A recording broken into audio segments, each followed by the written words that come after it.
জাতীয় সংসদে পাশ হলো জুয়া প্রতিরোধ বিল ২০২৬।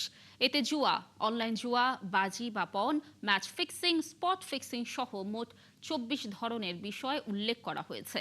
অপরাধ অনুযায়ী ১৪ ধরনের সাজার বিধান রেখে বিলটি পাশ হয়। মঙ্গলবার স্বরাষ্ট্রমন্ত্রী সালাউদ্দিন আহমদ বিলটি উত্থাপন করলে কণ্ঠভোটে তা পাশ হয়। ১৮৬৭ সালের দ্য পাবলিক গ্যাম্বলিং অ্যাক্ট রহিত করে জুয়া প্রতিরোধ আইন করতে এই বিল আনা হয়েছে। বিলে বিভিন্ন ধরনের জুয়ার সংজ্ঞার পাশাপাশি দণ্ডের উল্লেখ করা হয়েছে। তাতে বলা হয়েছে, কোনো ব্যক্তি প্রত্যক্ষ বা পরোক্ষভাবে জুয়ার সঙ্গে সম্পৃক্ত হলে ২ বছর কারাদণ্ড বা সর্বোচ্চ ২ লাখ টাকা অর্থদণ্ড বা উভয় দণ্ডে দণ্ডিত হবেন।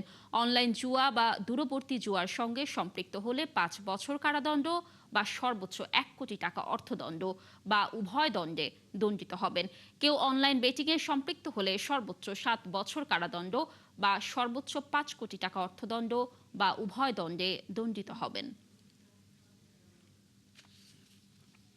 আদালতের অনুমতি সাপেক্ষে যদি আমি ব্লক করতে যাই, তাহলে ওই ব্লক করা এবং আদালতের অনুমতি নেয় এর মাঝখানে যে সময়টা পাবে, সেখানে কোনো এই সাইটগুলোর ডিজিটাল বা সাইবার স্পেসের গুলোর এক্সিস্টেন্স পাওয়া যাবে না।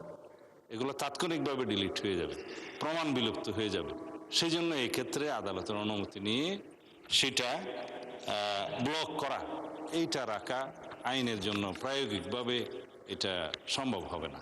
জুয়া প্রতিরোধ বিল ২০২৬ মহান সংসদে পাশ করা হোক, সংসদের রিপোর্ট উত্থাপিত আকারে।